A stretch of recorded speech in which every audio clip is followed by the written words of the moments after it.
This is Ryan Watches a Movie, where we get our friend Ryan to watch a movie and tell us what he thought. On balls out in the lumberyard. Watching the Grunion Pro Magi. If you're listening to this, don't even waste your time. Hello and welcome to Ryan Watches a Movie. This is episode number 215. My name's Adam Patterson. Joining me today, we got Kevin Rakestraw. How you doing, Kevin? Good. Got Ryan Holes. How are you? Alright.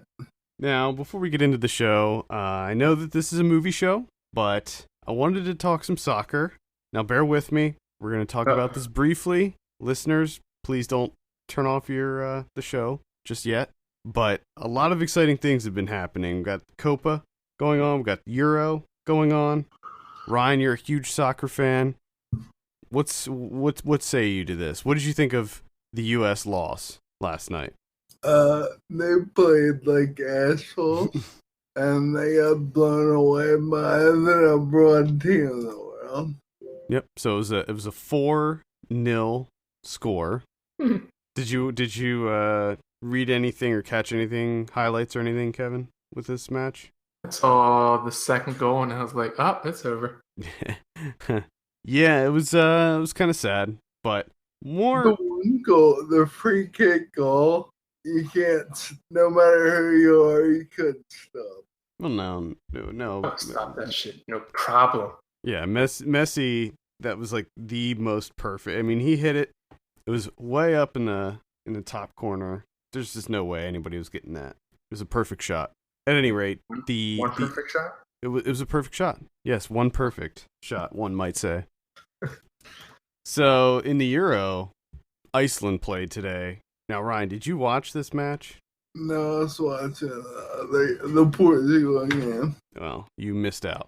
I don't know why you'd watch. Well, I got to see Portugal. 6 goals. So I was happy. Yeah, so the Portugal match ended in a 3-3 draw, and the Iceland match was 2-1 against Austria, and it was fantastic. It was like one of the best matches I've seen in a long time. It was just pure energy from both sides.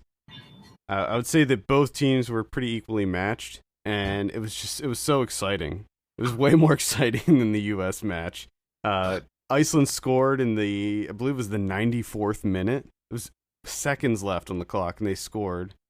They were already gonna, if it ended in a draw, they were already gonna make it through the group stage regardless. But Now they won and they play England. yeah, it's almost a bad thing that they scored that last goal, because they were gonna be through anyway. Austria was gonna get knocked out, and if they tied, they would have been in a much easier bracket to deal with. And now they have to go up against England, and I think Spain is in there, and Germany, And France, Italy, and Germany. yeah. So they're it's kind of they almost shot themselves in the foot with that. But regardless, super exciting match. I'm really rooting for Iceland because it was just, they killed it. It was really, really fun to watch. Oh, like Wales' chances now. Oh yeah, those are the two teams I've been watching: Wales and Iceland. Wales because I have lineage there. Iceland because I love that country, and I always root for the underdog anyway. That's what, like in the Euros, I like France, but I like to root for the underdog a lot too. I honestly believe that Iceland has a decent chance of beating England because they've been playing like shit, and I think that they have a solid opportunity to beat them. Wales beat them, so I feel like if Wales can beat them, then Iceland surely has an opportunity. Yeah, but then you win, you play France. That would make want to shoot myself. Well, the fact that they got in the first place, they consider that a win. So anything else is a bonus to them at this point. Yeah. So at any rate, we'll get back to movies now. What movie do we have you watch this week? Welcome to the Dollhouse. Welcome to the Dollhouse. This is from 1995. We picked this in honor of Wiener-Dog coming out this week. Same director, Todd Solondz. There may be some other connections too. Because the main character in Welcome to the Dollhouse, Dawn Wiener, she's in Wiener-Dog. However, I think that it's what Todd Solondz likes to do is have Don Wiener be in his movies, just the character name, but I don't know if they're really related in any way. Do you, can you speak to that, Kevin? I cannot. No, I'm not sure. Because I'm fairly sure, wasn't the main character in Palindromes was Don Wiener too, right? I don't know if it was the main character, but I'm pretty sure there was a character. Oh, it was her funeral. She was dead, right? I think so. Because I may be getting that confused with Life During Wartime, but I think we're getting a little ahead of ourselves here. We'll come back to all of his other movies. I have a synopsis here. An unattractive 7th grader struggles to cope with inattentive parents, snobbish classmates, a smart older brother, an attractive younger sister, and her own insecurities in suburban New Jersey. Ryan, tell us a little bit about Welcome to the Dollhouse. So the scrub Dawn is in middle school. Her older brother has a band, and he's real smart. And her younger sister is a cute kid, and she's very manipulative. And Dawn has one friend, and his name is Ralphie. And later on in the movie, she completely turns her back on him for whatever reason and loses that friend, so she has no friend.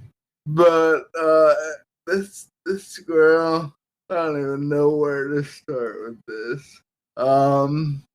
This girl's in school one day, and this guy is tormenting her, and eventually the teacher gives them both detention, and the entire time that the teacher is talking to her, this kid is just mouthing "fuck you" and mouthing slurs at her left and right, and apparently the teacher doesn't know it. So the school bell rings and everyone goes home.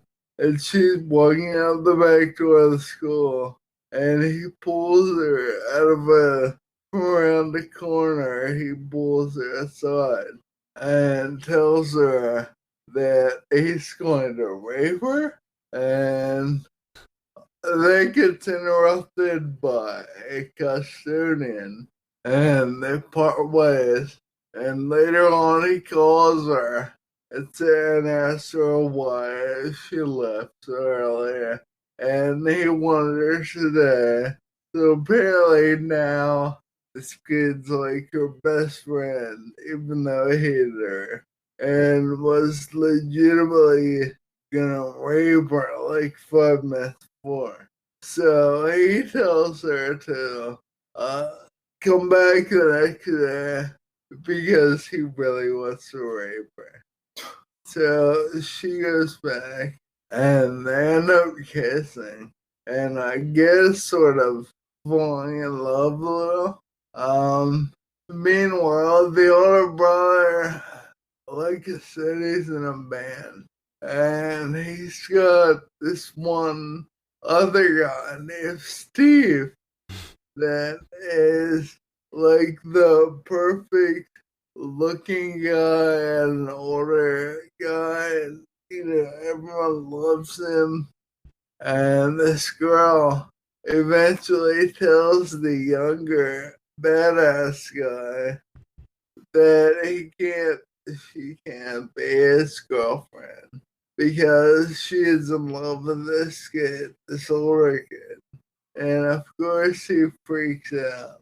And she then finds the older kid with another girl and gets all depressed about that. Then the younger kid is taken out of school by police to be questioned about drug dealing, and he takes the fall for, I forget if it's his dad or his brother. I think it's just his friend. Oh, okay. I think it's just one of his friends at school. So he takes a fall for this kid, and his dad is ready to ship him off, and he decides to run away to New York City and she goes to visit him, wife packing his bags, and he tells her that she's running away and asks her to come along, and she says no, so he just goes away. Well, then her mom, she goes home, and her mom's heading out the door because she has to go pick up her dad because her dad's car broke down, and she wants this middle child to tell the young girl that she won't be able to pick her up from ballet practice. So this girl agrees and doesn't tell her sister. And her sister ends up getting kidnapped and taken to a fake New. So she goes there to look for her sister. Meanwhile, her sister is found, and it turns out one of the neighbors creepily kidnapped her. But her mom is absolutely excited about the fact that her youngest daughter came back into the picture, and pretty much it's on, like, doesn't care that this middle girl ran away. And damn it, now I can't remember what happened at last. She comes back, and that's pretty much the end of the movie. They go to Disney World. Oh yeah, they just go to Disneyland. That's it. All right. So, what did you think of Welcome to the Dollhouse?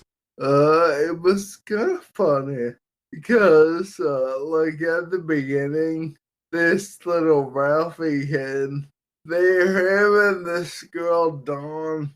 They have this little clubhouse called the Special People Club, and the first thing they show is clubhouse. They have a dead bird chilling in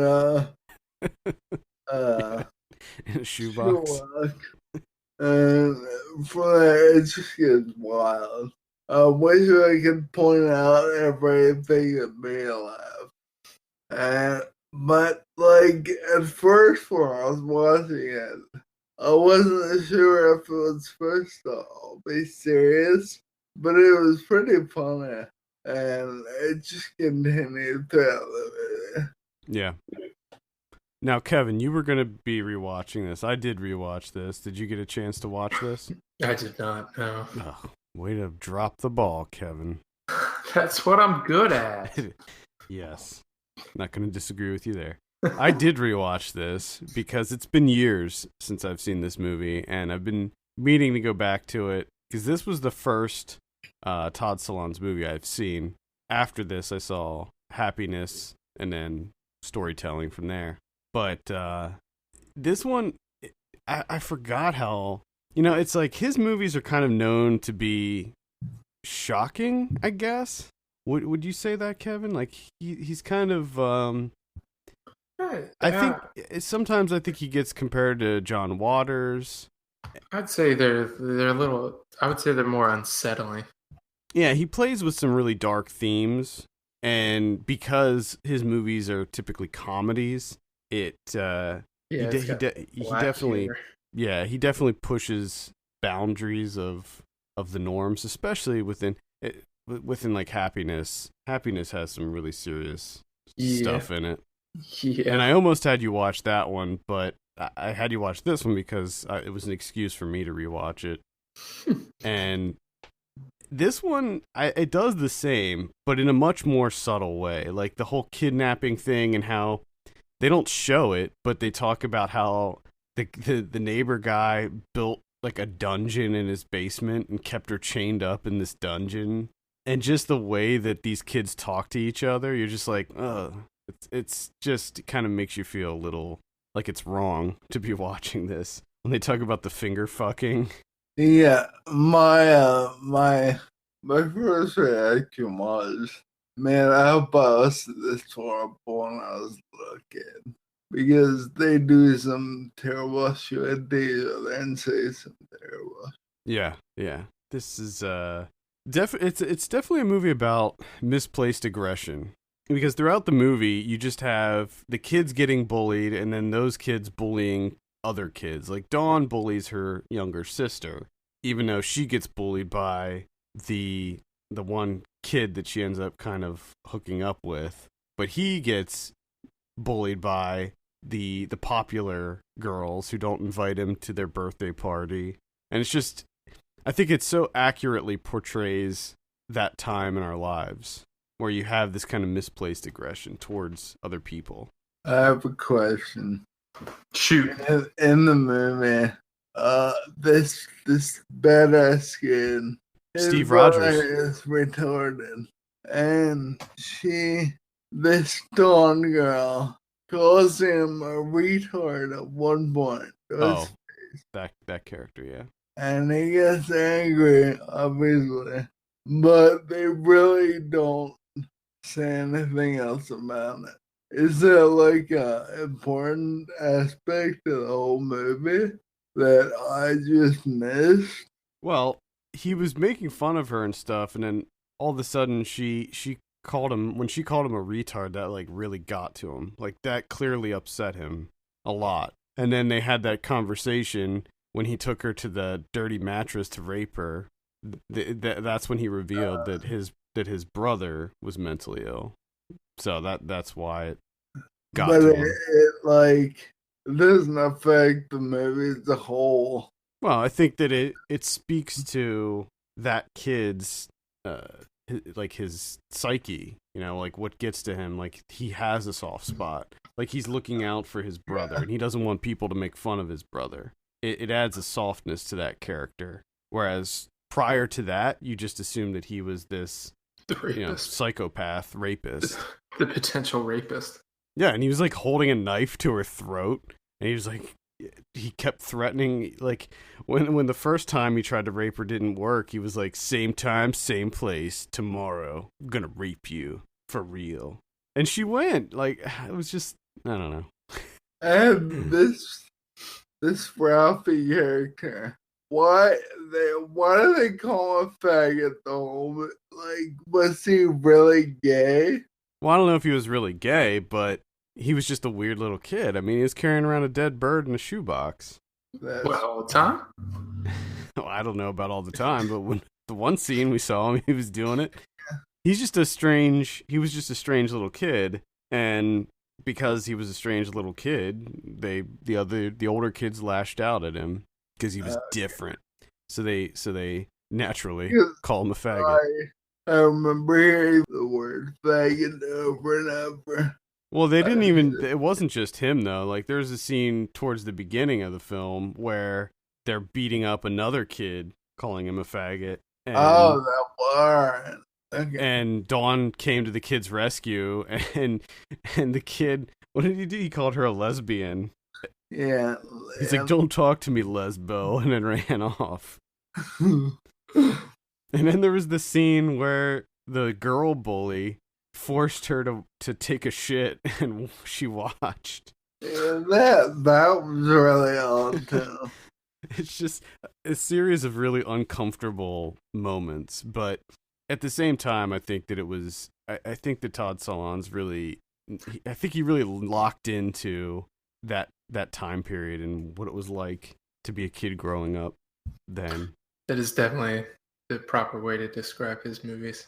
Yeah. It's just a series of uncomfortable events that you have to watch. Yeah. Yep. But I think that they're so fully fleshed out. That's the thing. Like he always uses a lot of characters, and each character has their own distinct traits. And that's one thing I like about his movies is his characters are always so unique. Even in, like, I didn't like Dark Horse. That was my least favorite of all his movies. But even that had some really distinct, unique moments in it. Let's talk about the director, Todd Solondz. Let's do it. So get into it. So the first film that he directed was called Fear, Anxiety, and Depression. And I never saw that one. It sounds about yeah. It's an apt title for his first film. So that came out in 1989. Did not see that one. Did you see that one, Kevin? No. I remember I wanted to see it, but I heard it wasn't very good. And then he came out with Welcome to the Dollhouse in 95, followed by Happiness in 98. For some reason, I thought Happiness came out before Welcome to the Dollhouse, but it makes more sense. Then Storytelling in 2001, followed by Palindromes in 2004, then Life During Wartime, Dark Horse, and most recently, Wiener-Dog, which is coming out this weekend. Now, Kevin, I think you've probably seen a lot of these, right? Well, yeah, pretty much all of them except for Palindromes and Fear, Anxiety, and Depression. You didn't see Palindromes? I thought we talked about that. Nah. That one is his, I think, most surreal of all of them, where he has a protagonist that changes actors every few scenes. So the main character changes. It's the same character, but he gets different actresses to play the main character. I liked it a lot. I thought it was a really interesting way of telling a story. I have to check that one out then. And if I remember correctly, you liked Life During Wartime. I did, yeah. I liked that one a lot, too. I also like Dark Horse. I mean, I wasn't in love with Dark Horse, but... I wasn't really big on that. It was okay, I just didn't think it was anything special. Just him trying to return that action figure. I love all of that. Now, Ryan, have you seen any of his other movies? Well, I think you saw. As you know, I used to love to buy movies and just let them sit on my shelf unopened. And I think I bought Happiness and Storytelling and never opened them. You have like a box set of Todd Solondz, all his entire work, completely unopened. Storytelling was an interesting one. I remember that came out right when we were getting heavy into film. That was like a big one because Leo Fitzpatrick. Yeah, it's the one with Leo Fitzpatrick. He has cerebral palsy in it. And I think that was the main reason we watched it. Well, by that point, we knew the director. So I think we knew the director, but I think we were just super excited because it was Leo Fitzpatrick. Yeah. Like, holy shit. I remember this one was famously censored, and in order to kind of lash out at I guess it was the MPAA, he drew the giant red box around the sex scene with Selma Blair. Remember that scene? And it was like the giant red block that covered everything up. That was a really disturbing scene. To this day, I don't know if I've seen the uncensored version of that. No, I haven't. I don't know if it's ever been released. I guess it has. Sure, it exists somewhere. Yeah. Fucking somewhere. That one was split up into two parts. I remember there was a fiction and a non-fiction section of that movie. And I remember Conan O'Brien's in it. I don't remember that. Yeah, he shows up at the end, plays himself. Oh, it was like okay, I think I'm starting to remember. Was it like a fantasy sequence? Yeah. Yeah. And Happiness, which I remember we saw, and both you and I fell in love with that movie. Yeah. Philip Seymour Hoffman, really great ensemble cast in that movie, and a lot of really disturbing. I'll never forget the first time I saw the jerk off scene with Philip Seymour Hoffman. It was so horrific and disgusting. There's so many disgusting things in that movie. And him using his own semen as like glue to put that picture on the wall. So gross. Wow, you're absolutely gonna watch this now. Now you're making me not want to. Oh, you got it. No, it's still worth seeing. Even though that scene is, and that's not even, to me, that's not the most disturbing scene. No, because there's the whole plot line with the dad. Yeah, the whole Dylan Baker's character, Bill Maplewood. That whole plot line is so deeply disturbing, and it's a comedy though. That's the thing. And I remember the way that they started that movie. It was the interaction between John Lovitz and Jane Addams, and she was breaking up with him at the dinner table. Oh my god, he gives that speech. That whole interaction, that scene, I mean, it was just amazing. It was such a perfect way to start this movie. Just fantastic. But getting back to Welcome to the Dollhouse, rewatching it, You know, I think when I saw that movie, I was pretty young. I mean, I don't know, probably like 13, 14 when I saw this movie. And it had to be right when it came out because I think I got it on pay-per-view. So it was like shortly after it came out. And I really liked it as a kid because I was like, oh, that's like, reminds me of my life as a teenager, in middle school. I'm living right now. I can relate. But watching it now, I just I have I think a deeper appreciation for it when you watch it now because it is such a 90s movie too. It just feels like a 90s movie. It came out right when the indie film boom was happening in the early to mid 90s, and it's just, I think that it so perfectly encapsulates that time period. And also, I think that there's a lot of filmmakers now that are drawing influence from his work. And we just don't see movies like this anymore. No, it's not. There's not a lot of people where you have these really kind of like biting comedies. Like now it's like all gross out stuff. Yeah, it's either gross out or just plain action comedies. Yeah, or horror comedies, or it seems like everyone's trying to force comedy into genres. Yeah. A genre film. Or you have the indie comedy, which is typically very dry conversation based stuff. Just awkward interactions with people where no one really says anything. Yeah. And they're just awkward. And I'm not saying that those are bad or anything, but just watching this, it feels so refreshing to watch a movie like this where it's got this kind of cynicism to it. But you also got to think, because he has such a distinct style, if someone did come out with a movie like that, I think that they would be piled on. For just biting. Yeah, biting him. Possibly. I think that there are definite shades of Welcome to the Dollhouse in Jared Hess's Napoleon Dynamite for sure. I mean, when I watch this, I'm just like, wow, this is like such a precursor to Napoleon Dynamite. That's actually exactly what I thought too. Just the characters and just the weird main characters, and it seems very clear to me that he had to have been influenced by this movie. But either way, what a great movie. I love it. Let's find out what you thought, Ryan. Let's give you your drum roll. What do you think of Welcome to the Dollhouse? 5 out of 10? Yeah. Wow. All right. Middle of the road, mediocre. I thought it was going to be much higher than that. I thought it was going to be, I thought it would. I thought it would be too. I'm so confused. I don't think I'll ever get. I can't go too far. Yeah, but you were saying like you were laughing. You thought it was really funny. Yeah, it didn't sound like you have really any negatives. Yeah, So let's dive into this score a little bit. What makes it a 5? What were some of the criticisms you have with it? Some acting and dialogue. Acting and dialogue. Interesting. But I thought that dialogue was making you laugh. The dead bird made him laugh. Oh, it's the imagery. It's the visual comedy that's getting him.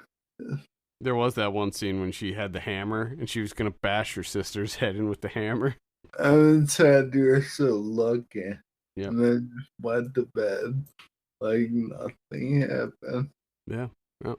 So, what do you think of Wiener-Dog? Have you heard of this? Seen any trailers? Do you know anything about it? But watching this kind of makes me want to watch it now. I'm really excited for Wiener-Dog. I think it premiered at Sundance, maybe, if I'm not mistaken. Got very good reception out of Sundance. And from what I understand, it's like a series of stories that are connected through this one dachshund who enters the lives of these various people. It sounds very much like the kind of movie that this director makes. It's got a great cast. We're talking Greta Gerwig, who plays Dawn Wiener, Julie Delpy, Kieran Culkin, Ellen Burstyn, Danny DeVito. What's her name from Girls? David Mamet's daughter, Zosha. Is that how you say her name? Zosha Mamet. So, good cast. Trailer looks good. I like the fact that in the one still image, Greta Gerwig is wearing an old Apple t-shirt. And I kind of want that t-shirt, actually. It's the old with the old Macintosh smiley face. What do you think, Kevin? Are you excited for Wiener-Dog? I'm excited for Wiener-Dog to see it in like 7 months. Can't wait. Don't worry, you'll get it in 2 years when it hits Netflix. My options this weekend right now are Jungle Book. And what was the other one? It came out like 7 months ago. It's Hotel Transylvania 2.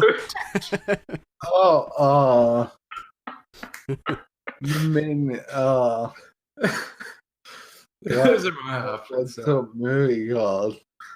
What's what movie called? The Minion. Oh, Minions? Despicable Me. I think you said Despicable Me. It was playing. Those are my options. So, I mean, we'll get Wiener-Dog at some point in time, I'm sure. We just gotta wait patiently. I don't think you will. I don't think this is one you'll get.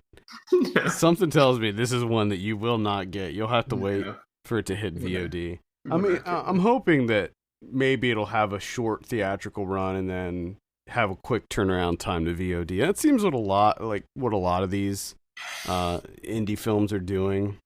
Yeah, because I think that's kind of what I gotta hold out for. The gap is shortening. Like soon it's just going to be the big blockbusters are in theaters. Everything else is on VOD. That's what it's going to be. Yeah, or at least just do like a week in between, right? Or even 2 weeks. I'm fine with that.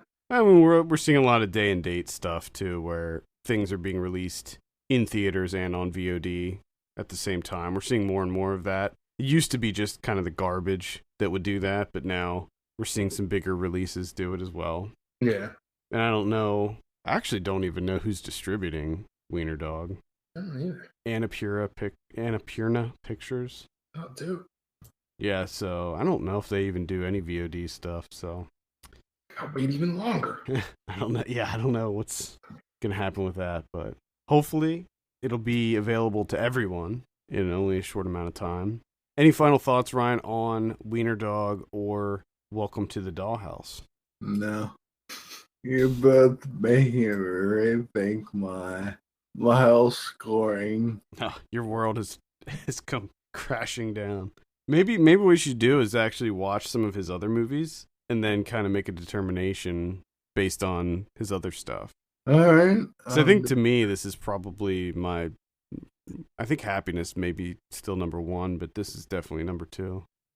So, also, if any of you were watching the new season of Orange is the New Black, I was watching it last night, and wouldn't you know it, there was a scene where two of the characters, it was a flashback, two of the characters were coming out of a movie, and they saw Welcome to the Dollhouse. The poster was hanging prominently. Yeah. Nice. Yep. It was like, clearly you were supposed to see that. Yeah. So, all right. I think that's going to do it for this week. Thank you so much for tuning in. You can send us your questions and topics to podcast@filmpulse.net. You can follow us on Twitter @FilmPulseNet, @FilmPulseKevin, and @MyLegsDon'tWork. And if you have a minute, take a look at our Patreon page, patreon.com/FilmPulse, and consider helping us out by becoming a subscriber. For Kevin Rakestraw and Ryan Holes, my name's Adam Patterson. We'll see you next week. See ya.